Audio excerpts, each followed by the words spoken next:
지구상에서 가장 복잡하고 다채로운 도시들을 살펴보면 한 가지 공통점을 발견할 수 있습니다. 바로 끊임없는 변화와 도전을 겪어내며 성장했다는 점이죠. 런던이라는 도시는 그 중에서도 가장 극적인 변신을 거듭해온 곳입니다. 2000년 전 작은 강변 정착지에서 시작해 오늘날 890만 명이 거주하는 국제 도시로 성장했거든요. 오늘은 바로 이 런던이 어떻게 세계적인 도시로 발전했는지 그 시작부터 끝까지 함께 살펴보겠습니다. 모든 위대한 도시들은 전략적 위치에서 출발합니다. 런던도 예외가 아니었죠. 서기 43년 로마 제국의 군단들이 브리튼 섬을 침략한 뒤 템스강의 가장 좁은 지점에 주목했습니다. 이곳이야말로 강을 건너는 다리를 만들기에 완벽한 장소였거든요. 로마인들은 이 작은 요새를 론디니움이라고 명명했습니다. 하지만 초기 론디니움은 그리 평탄하게 시작되지 않았습니다. 서기 60년 켈트족의 여왕 부디카가 이끈 대규모 반란이 일어났거든요. 로마의 지배에 맞선 이 격렬한 저항으로 인해 론디니움은 완전히 파괴되고 말았습니다. 그러나 로마인들은 포기하지 않았죠. 이후 그들은 도시를 재건하며 본격적인 런던의 역사를 써내려가기 시작합니다. 80년대에 들어서면서 론디니움에는 거대한 바실리카와 포럼이 세워졌습니다. 알프스 북쪽 지역에서 가장 큰 규모를 자랑하는 이 건축물들은 도시의 중요성을 보여주었죠. 수많은 신전과 목욕탕들이 들어서면서 도시는 진정한 로마 도시의 면모를 갖춰갔습니다. 1세기 말에는 인구가 6만 명에 달할 정도로 번성했습니다. 하지만 영원할 것 같던 로마의 지배도 끝이 있었습니다. 410년 마지막 로마 군단이 영국을 떠나면서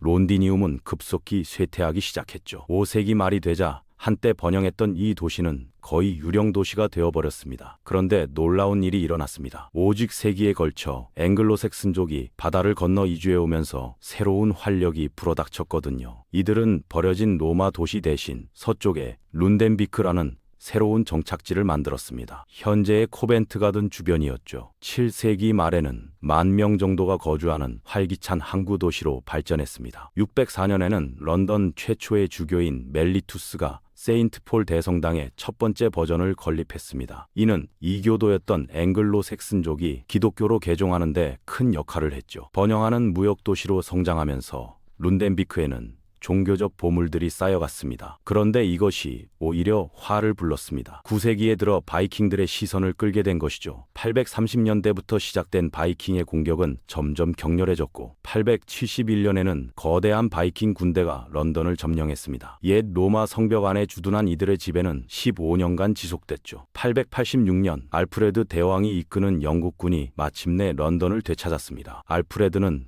중요한 결정을 내렸죠. 앵글로색슨 정착민들을 옛 로마 성벽 안으로 이주시키기로 한 것입니다. 요새를 재건하고 템스강을 건너는 다리도 복구했습니다. 이때부터 도시 이름도 룬덴부르로 바뀌었죠. 10~11세기에 걸쳐 런던은 꾸준히 성장했지만 여전히 전통적인 수도인 윈체스터와 경쟁해야 했습니다. 전환점은 에드워드 참외왕 때 찾아왔죠. 그는 웨스트민스터 수도원을 건립하면서 런던의 왕실 권력의 새로운 중심지를 만들었습니다. 1066년 1월 수도원이 봉헌된 직후 에드워드가 세상을 떠나면서 중요한 변화가 시작됐죠. 1066년은 런던뿐만 아니라 영국 전체 역사에서 결정적인 해였습니다. 노르망디 공작 윌리엄이 헤이스팅스 전투에서 해롤드 왕을 무찌르고 런던으로 진군했거든요. 크리스마스 날 웨스트민스터 수도원에서 새로운 왕으로 즉위한 윌리엄 1세는 노르만 왕조를 열었습니다. 새로운 지배층은 토착민들을 억압하기 위해 전국 곳곳에 요새를 건설했습니다. 런던에서 가장 인상적인 것은 도시 동쪽 끝에 세워진 것이었죠. 처음엔 나무로 지었지만 곧 석조 건물로 교체됐습니다.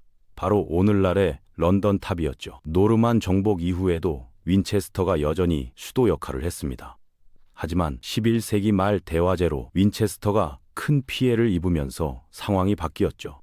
왕실 사무소들이 하나둘 런던으로 옮겨오기 시작한 것입니다. 1097년 윌리엄 2세가 웨스트민스터 홀 건설을 시작하면서 런던의 정치적 중요성은 더욱 커졌습니다. 중세시대 런던의 성장세는 정말 놀라웠습니다. 인구가 1100년 5,000명에서 1300년 8만 명 이상으로 급증했거든요. 토착민뿐만 아니라 프랑스 와인 상인, 플랑드르 직물 상인, 덴마크와 독일 선원들이 몰려들었죠. 강 남쪽의 사우스워크 지역도 중요해지기 시작했습니다. 1176년부터 더 견고한 석조다리 건설이 시작됐죠. 1209년 완공된 새로운 런던 브리지는 양쪽에 여러 층 높이의 집들이 빼곡히 들어선 독특한 모습이었습니다. 정치적 발전도 눈부셨습니다. 1189년 헨리 피츠엘린이 기록상 최초의 시장으로 취임했고 1215년 마그나 카르타에서 런던의 특별한 지위가 확인됐습니다. 런던의 독립성을 지키려는 의지는 주로 부유한 상인들에 의해 뒷받침됐습니다. 영국의 부유한 상인 대부분이 런던에 거주했거든요. 이들은 다양한 길드를 조직해 각자의 업종을 규제하고 품질 기준을 관리했습니다. 직조업자 조합을 시작으로 수많은 길드가 생겨났죠. 16세기 투더 왕조의 등장은 런던 역사의 새로운 전환점이었습니다. 이 시기 런던은 세계에서 가장 중요한 도시 중 하나로 부상하기 시작했거든요. 인구 증가세도 놀라웠습니다. 1530년 5만 명에서 1600년 20만 명으로 4배나 늘어났거든요. 전국 각지에서 더 높은 임금과 부를 축적할 기회를 찾아 사람들이 몰려든 결과였죠. 무역 네트워크도 서유럽을 넘어 러시아,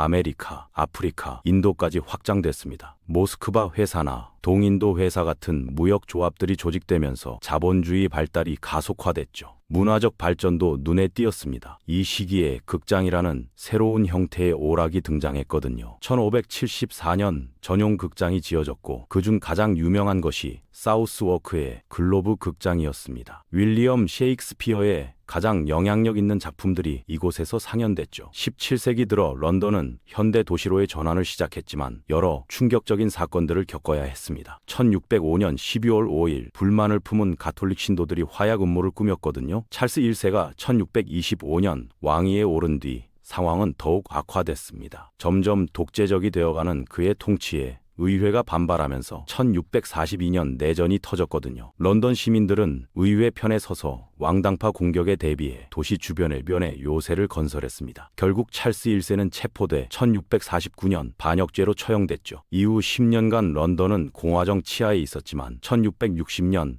왕정 복고로 찰스 2세가 즉위했습니다. 하지만 시련은 끝나지 않았죠. 1665년 대역병이 창궐해 6만 명이 목숨을 잃었고 1666년에는 대화재가 도시를 휩쓸어 중세 성벽 안 대부분 지역이 파괴됐습니다. 화재 이후 새로운 건축 규정이 도입되면서 도시는 주로 석재와 벽돌로 재건됐습니다. 당대 최고 건축가 크리스토퍼 렌경이 세인트폴 대성당과 52개 교회 재건을 지휘했죠. 18세기 초 런던 인구는 50만 명으로 늘어났습니다. 이 중 상당수가 아일랜드인, 유대인 같은 유럽계뿐만 아니라 아프리카, 카리브해, 아시아에서 온 이민자들이었죠. 도시가 계속 확장되면서 상징적인 랜드마크들이 생겨났습니다. 다우닝가 10번가 1732년 총리 공관이 되었고 버킹엄 궁전은 1761년 조지 3세가 구입해 왕실 거주지로 개조했죠. 19세기에 런던은 진정한 세계 최대 도시가 됐습니다. 100만 명으로 시작해 세기 말에는 670만 명까지 늘어났거든요. 산업혁명으로 일자리를 찾아 시골에서 도시로 몰려든 사람들 때문이었죠. 하지만 많은 이들이 과밀하고 빈곤한 빈민가에서 살아야 했습니다. 범죄율 증가에 대응해 1829년 로버트 필 내무장관이 메트로폴리탄 경찰을 창설했습니다. 이들은 1880년대 후반 잭 더 리퍼 사건 같은 악명 높은 범죄 수사에도 관여했죠. 이 시기 가장 혁신적인 발전은 철도 도입이었습니다. 유스턴, 패딩턴, 워털루 같은 주요 터미널역들이 도심과 교외를 연결하면서 도시가 급속히 확장됐거든요. 토목기사 조제프 바질겟이 현대식 하수 시스템을 구축해 이 문제를 해결했습니다. 그의 업적은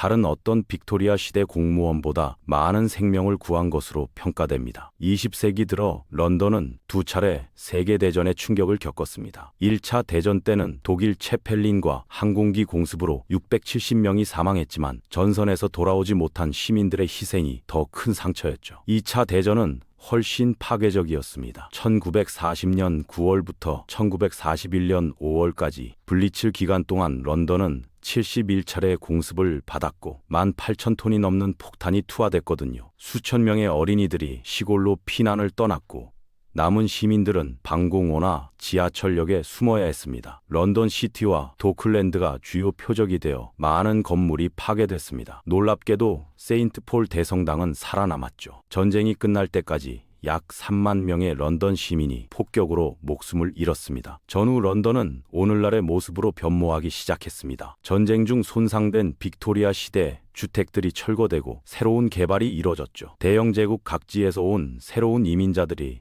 도시에 세계적이고 다문화적인 활력을 불어넣었습니다. 1960년대에는 비틀즈와 롤링 스톤즈로 상징되는 문화혁명의 중심지가 되기도 했고요. 21세기 런던은 진정한 세계 도시로 자리 잡았습니다. 거의 모든 국적과 언어가 대표되는 이 도시는 2000년에 걸친 역사의 직접적 결과물이죠. 로마인부터 노르만족, 스튜어트 왕가, 빅토리아 시대까지 모든 시대의 사람들이 기회를 찾아 이 거리로 몰려들었습니다. 템스 강변의 독특한 위치 덕분에 런던은 영국의 수도를 넘어 세계의 수도가 된 것입니다. 작은 로마 요새에서 시작된 2000년의 여정이 오늘날 세계에서 가장 역동적인 도시를 만들어낸 것이죠.